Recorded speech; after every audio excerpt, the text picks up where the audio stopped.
ఢిల్లీ మద్యం కేసులో అరెస్ట్ అయిన బీఆర్ఎస్ ఎమ్మెల్సీ కవితను ఇవాళ తిరిగి కోర్టులో హాజరుపరచనున్నారు. రౌస్ అవెన్యూ కోర్టు ఇచ్చిన వారం రోజుల గడువు ముగియడంతో ఆమెను కోర్టు ముందు హాజరుపరచనున్నారు ఈడీ అధికారులు. మధ్యాహ్నం 12:30 గంటలకు కవితను ఈడీ అధికారులు జడ్జి ముందుకు తీసుకువెళ్లనున్నారు. కేసు దర్యాప్తు పురోగతిని కోర్టుకు ఈడీ వివరించనుంది. కవితకు కస్టడీ పొడిగించడం లేదంటే జ్యుడిషియల్ కస్టడీకి ఇవ్వాలని ఈడీ కోరే అవకాశం ఉంది. కోర్టు నుంచి ఎలాంటి తీర్పు వస్తుందో అని ఉత్కంఠగా మారింది.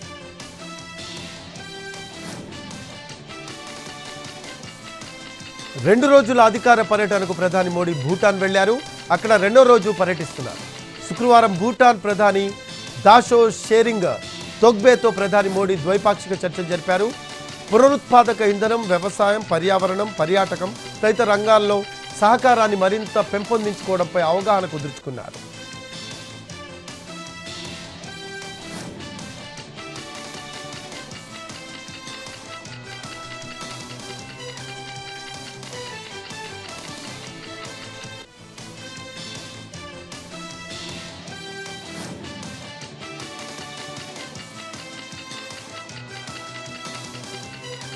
మూడో జాబితా విడుదల చేసింది టీడీపీ. 11 అసెంబ్లీ, 13 మంది ఎంపీ అభ్యర్థుల్ని ప్రకటించింది. కొన్ని చోట్ల అనూహ్య మార్పులు చేసింది. కాకినాడ సిటీ నుంచి వనమాడి వెంకటేశ్వరరావు పేరు ఖరారు చేసింది. అలాగే అమలాపురం, ఐతాబత్తుల ఆనందరావుకు కేటాయించింది. శ్రీకాకుళం నుంచి గొండు శంకర్, శృంగవరపుకోట కోళ్ల లలితాకుమారి, పలాస నుంచి గౌతు శిరీష, పాతపట్నం నుంచి గోవిందరావులకు ఛాన్స్ ఇచ్చింది. మైలవరం సస్పెన్స్ కు కూడా తెరదించింది టీడీపీ హైకమాండ్. వైసీపీ నుంచి ఇటీవలే సైకిల్ ఎక్కిన వసంత కృష్ణప్రసాద్కు మైలవరం కట్టబెట్టింది. అలాగే బోడే ప్రసాద్కు పెనమలూరులో సీట్ ఇచ్చి గందరగోళానికి ఫుల్ స్టాప్ పెట్టింది. సర్వేపల్లి టికెట్ ఆ పార్టీ సీనియర్ నేత సోమిరెడ్డి చంద్రమోహన్ రెడ్డికి ఇచ్చింది టీడీపీ. 13 మంది ఎంపీ అభ్యర్థుల్ని కూడా ప్రకటించింది. శ్రీకాకుళం సిట్టింగ్ ఎంపీ రామ్మోహన్ నాయుడుకే మరోసారి ఛాన్స్ ఇచ్చింది. వైసీపీని వీడి టీడీపీలో చేరుతున్న కార్యకర్తలకు గట్టి వార్నింగ్ ఇచ్చారు నెల్లూరు జిల్లా కోవూరు ఎమ్మెల్యే నల్లపురెడ్డి ప్రసన్నకుమార్ రెడ్డి. మళ్లీ తామే అధికారంలోకి వస్తామని, అప్పుడు అందరికీ గుణపాఠం చెప్తామని హెచ్చరించారు. సీఎం జగన్కు వెన్నుపోటు పొడిచిన వ్యక్తి వేమిరెడ్డి ప్రభాకర్ రెడ్డి అని ఆరోపించారు ఆయన. వేమిరెడ్డి కోట్లాది రూపాయలు ఎలా సంపాదించారో కూడా తనకు తెలుసన్నారు. అలాంటి నేతలను పార్టీలోకి ఆహ్వానించినందుకు కార్యకర్తలను క్షమాపణలు కోరారు నల్లపురెడ్డి.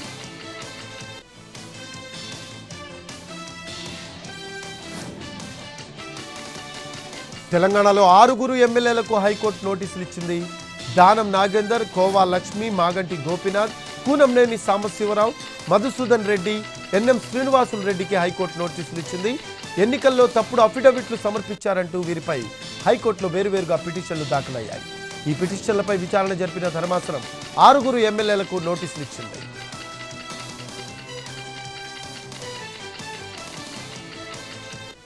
మరో 2 లోక్సభ అభ్యర్థులను ప్రకటించింది బీఆర్ఎస్. నాగర్ కర్నూలు బీఆర్ఎస్ అభ్యర్థిగా ఆర్ఎస్ ప్రవీణ్ కుమార్, మెదక్ నుంచి మాజీ ఐఏఎస్ అధికారి పి వెంకట్రామిరెడ్డిని బరిలోకి దింపనున్నారు కేసీఆర్. ఇప్పటివరకు 13 లోక్సభ స్థానాలకు అభ్యర్థులను ప్రకటించిన బీఆర్ఎస్ భువనగిరి, నల్గొండ, సికింద్రాబాద్, హైదరాబాద్ స్థానాలను పెండింగ్లో ఉంచింది.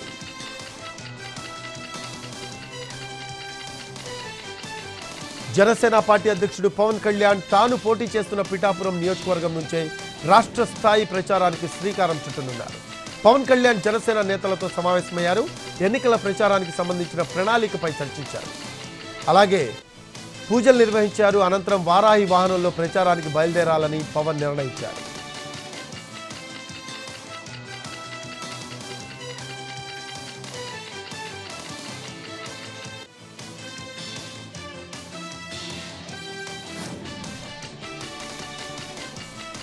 అధిష్టానం ఆదేశిస్తే పార్లమెంట్ ఎన్నికల పోటీపై పునరాలోచన చేస్తానన్నారు మునుగోడు ఎమ్మెల్యే కోమటిరెడ్డి రాజగోపాల్ రెడ్డి. భవిష్యత్తులో తనకు మంత్రివర్గంలో స్థానం లభిస్తుందని ఆశాభావం వ్యక్తం చేశారు. కోమటిరెడ్డి బ్రదర్స్ మధ్య విభేదాలు లేవని స్పష్టం చేశారు. తెలంగాణలో 14 ఎంపీ సీట్లు గెలుస్తామని, రాష్ట్రంలో బీజేపీ ఉనికి లేదని పేర్కొన్నారు ఆయన.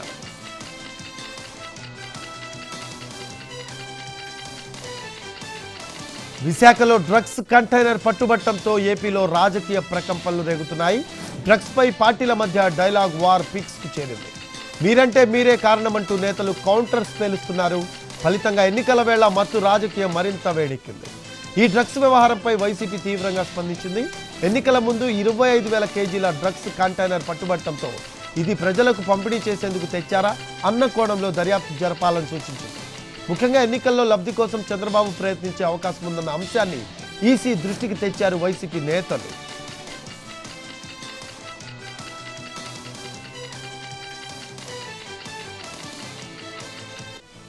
మహబూబాబాద్ సబ్ రిజిస్ట్రార్ తస్లీమా ఏసీబీకి రెడ్ హ్యాండెడ్గా చిక్కారు. దంతాలపల్లి మండలం దాట్లకు చెందిన హరీష్ ఇటీవలే 128 గజాల స్థలం కొనుగోలు చేశారు. రిజిస్ట్రేషన్ కోసం గజానికి 200 రూపాయలు లంచం డిమాండ్ చేశారు తస్లీమా. అంతా ఇచ్చుకోలేనని గజానికి 150 రూపాయలు ఇచ్చేందుకు ఒప్పందం చేసుకున్నాడు. తర్వాత ఏసీబీ అధికారులను ఆశ్రయించాడు. తస్లీమాకు డబ్బులు ఇస్తూ ఉండగా ఏసీబీ అధికారులు రెడ్ హ్యాండెడ్గా పట్టుకున్నారు. 19,000 రూపాయల నగదు స్వాధీనం చేసుకున్నారు. అవుట్సోర్సింగ్ సిబ్బంది దగ్గర ఉన్న 1,70,000 రూపాయలు స్వాధీనం చేసుకొని అతన్ని అరెస్ట్ చేశారు.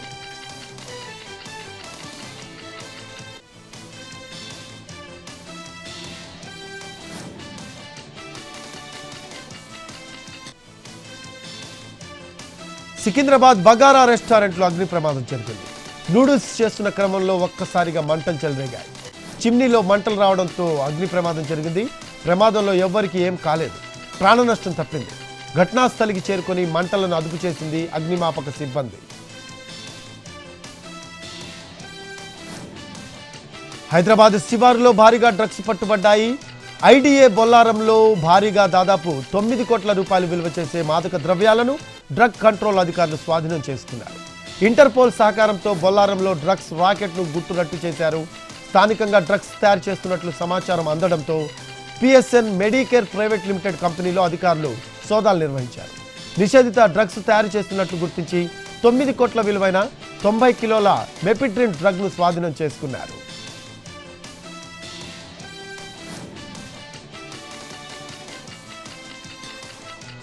ఎన్నికల వేళ తెలుగు రాష్ట్రాల్లో భారీగా హవాలా మనీ పట్టుబడుతోంది. ప్రజలకు తాయిలాలు మనీ పంపిణీ కోసం అభ్యర్థులు హవాలా మార్గంలో తరలిస్తున్న డబ్బును అధికారులు ఎక్కడికక్కడ సీజ్ చేస్తున్నారు. పలువురిని అదుపులోకి తీసుకుంటున్నారు. వాహనాలు స్వాధీనం చేసుకుంటున్నారు. 49 లక్షల హవాలా నగదును ఈస్ట్ జోన్ టాస్క్ ఫోర్స్తో కలిసి చాదర్ఘాట్ పోలీసులు సీజ్ చేశారు. చాదర్ఘాట్ మీదుగా భారీ ఎత్తున నగదు తరలిస్తున్నట్లు సమాచారం అందుకున్న ఈస్ట్ జోన్ టాస్క్ ఫోర్స్ సిబ్బంది చాదర్ఘాట్ పోలీసులు కలిసి చాదర్ఘాట్ చిన్న బ్రిడ్జిపై నిఘా పెట్టారు. ఈ క్రమంలో వాహనాల తనిఖీలు చేపట్టారు. ఆ సమయంలో అక్కడికి చేరుకున్న కారును ఆపి తనిఖీ చేశారు. వాహనంలో ఉన్న బ్యాగుల్లో 49 లక్షల నగదు ఉన్నట్లు పోలీసులు గుర్తించారు.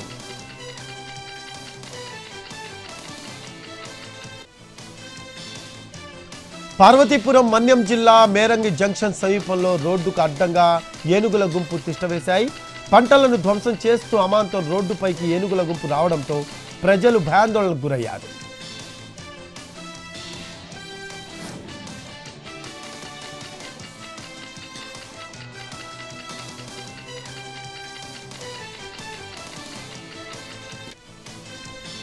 శ్రీశైలం దేవస్థానంలో ఉద్యోగుల అంతర్గత బదిలీలు జరిగాయి. వివాదం నడుస్తోంది.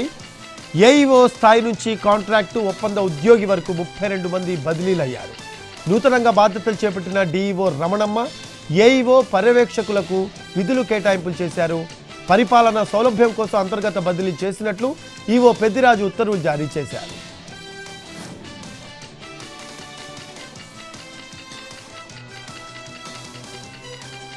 ఢిల్లీ మద్యం పాలసీ కేసులో ఢిల్లీ సీఎం అరవింద్ కేజ్రీవాల్ కు ఢిల్లీలోని రౌస్ అవెన్యూ కోర్టు 7 రోజుల పాటు ఎన్ఫోర్స్మెంట్ డైరెక్టరేట్ కస్టడీకి అప్పగించింది.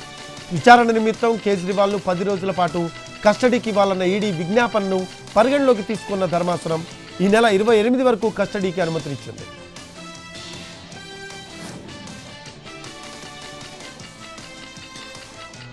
కేజ్రీవాల్ అరెస్టు ప్రజాస్వామ్య చరిత్రలో చీకటి రోజు అని ఖండించారు తెలంగాణ మాజీ సీఎం కేసీఆర్. ప్రతిపక్షాన్నే లేకుండా చేయాలని బీజేపీ ప్రయత్నిస్తోందన్నారు.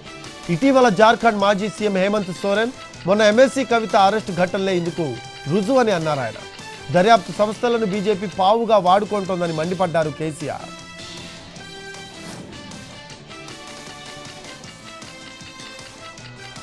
ఢిల్లీ మద్యం కేసులో అరెస్టైన బీఆర్ఎస్ ఎమ్మెల్సీ కవితను ఈడీ అధికారులు 6వ రోజు విచారించారు.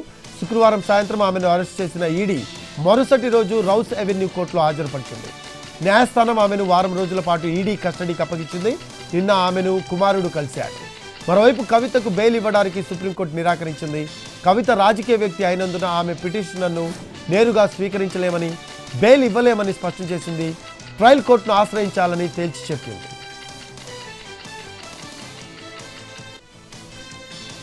ఆమ్ ఆద్మీ పార్టీ కీలక ప్రకటన చేసింది. కేజ్రీవాల్ అరెస్టుకు నిరసనగా ఈ నెల 26న ప్రధాని మోడీ ఇంటి ముట్టడికి పిలుపునిచ్చింది.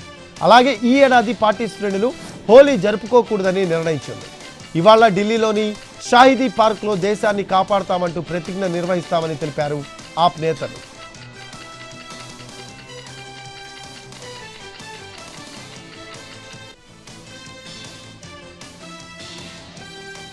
లోక్సభ అభ్యర్థుల కోసం బీజేపీ 4వ జాబితా విడుదల చేసింది. తమిళనాడు నుంచి 14 స్థానాలకు, అలాగే పుదుచ్చేరి నుంచి 1 స్థానానికి అభ్యర్థుల్ని ఖరారు చేసింది. మొత్తం 16 మందిలో పి కార్తికేయని చిదంబరం నుంచి అభ్యర్థిగా ఎంపిక చేసింది. కార్తికేయని 2017లో అన్నా డిఎంకే నుంచి బీజేపీలో చేర్చారు. నటి నుంచి పొలిటీషియన్గా మారిన రాధికా శరత్ కుమార్కు విరుద్ నగర్ టికెట్ ఇచ్చింది.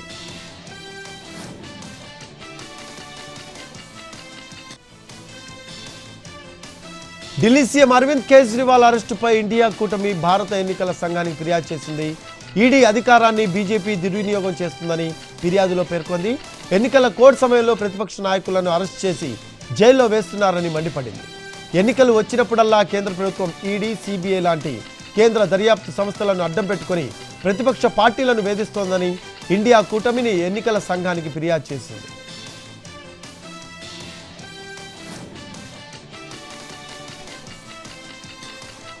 కాంగ్రెస్ పార్టీకి ఢిల్లీ హైకోర్టులో ఎదురు దెబ్బ తగిలింది. తమ అకౌంట్స్ని ఇన్కమ్ ట్యాక్స్ డిపార్ట్మెంట్ ఫ్రీజ్ చేయడాన్ని సవాల్ చేస్తూ కాంగ్రెస్ వేసిన పిటిషన్లను ఢిల్లీ హైకోర్టు డిస్మిస్ చేసింది. లోక్సభ ఎన్నికల ముందు కాంగ్రెస్ పార్టీకి చెందిన అకౌంట్స్ని ఫ్రీజ్ చేయడంపై రాజకీయం జరుగుతోంది. తమ ఖాతాలను ఫ్రీజ్ చేయడం ప్రజాస్వామ్య వ్యతిరేకం అంటోంది కాంగ్రెస్ పార్టీ. దేశంలో ప్రజాస్వామ్యం అనేది అబద్ధంగా మారిందని ఆరోపిస్తున్నారు ఆ పార్టీ నేతలు. ఎన్నికల్లో పోరాడకుండా తమని అడ్డుకుంటున్నారని మండిపడుతున్నారు. ఈసీకి ఫిర్యాదు చేసిన ఎలాంటి చర్యలు లేకపోవడంతో ఢిల్లీ హైకోర్టును ఆశ్రయించింది కాంగ్రెస్. కానీ అక్కడ కూడా నిరాశ ఎదురైంది.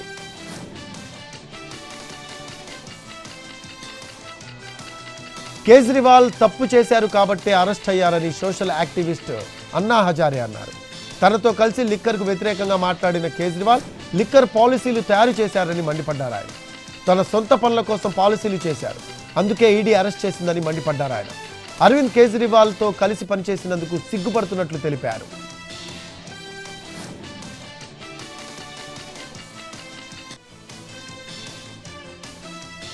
రానున్న లోక్సభ ఎన్నికల్లో ఒడిశాలో ఒంటరిగానే పోటీ చేసేందుకు బీజేపీ సిద్ధమైంది. అధికార బిజు జనతాదళ్తో పొత్తు లేకుండానే రాష్ట్రంలో స్వతహాగా పోటీ చేయనున్నట్లు బీజేపీ ప్రకటించింది. ఒడిశా అసెంబ్లీ ఎన్నికల్లోనూ బీజేపీ ఒంటరిగానే బరిలోకి దిగనున్నట్లు రాష్ట్ర పార్టీ చీఫ్ మన్మోహన్ సమాల్ వెల్లడించారు. గత 10 సంవత్సరాలుగా నవీన్ పట్నాయక్ నేతృత్వంలోని బీజేడీ జాతీయ ప్రాముఖ్యత కలిగిన అనేక విషయాలలో కేంద్రంలోని మోడీ ప్రభుత్వానికి మద్దతు ఇస్తోంది. ఇందుకు మేము ఆయనకు కృతజ్ఞతలు తెలియజేస్తున్నామన్నారు.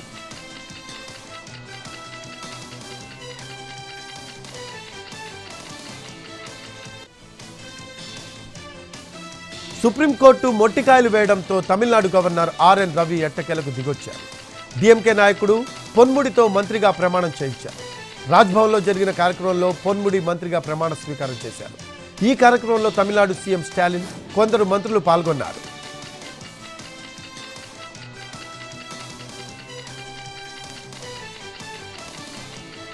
కేజ్రీవాల్ అరెస్టుతో ఢిల్లీతో పాటు పంజాబ్లో కూడా ఆందోళనలు మిన్నంటాయి.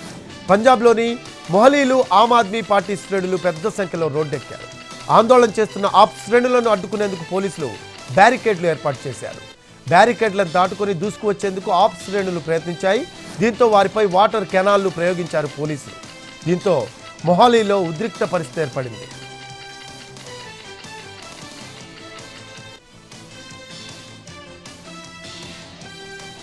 భారత ప్రధాని నరేంద్ర మోడీ శుక్రవారం భూటాన్ అత్యున్నత పౌర పురస్కారం ఆర్డర్ ఆఫ్ ది డ్యూక్ గోల్ఫోను అందుకున్నారు. భూటాన్ రాజు జిగ్మే ఖేసర్ దీన్ని ప్రదానం చేశారు. దీంతో ఈ పురస్కారాన్ని అందుకున్న తొలి విదేశీ ప్రభుత్వాధినేతగా నిలిచారు. ఈ అవార్డును మోడీకి 2021లోనే ప్రకటించారు. కోవిడ్ సమయంలో 5 లక్షల టీకాలను అందజేయడం వంటి చర్యలకు గుర్తింపుగా ఇచ్చారు.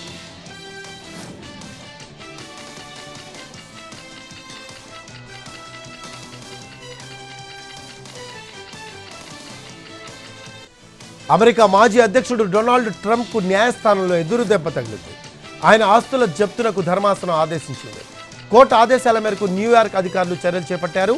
చీటింగ్ కేసులో $355 మిలియన్, దానిపై వడ్డీని చెల్లించాలని ట్రంప్, ఆయన కుమారులు, ట్రంప్ ఆర్గనైజేషన్ను న్యూయార్క్ న్యాయస్థానం ఆదేశించింది.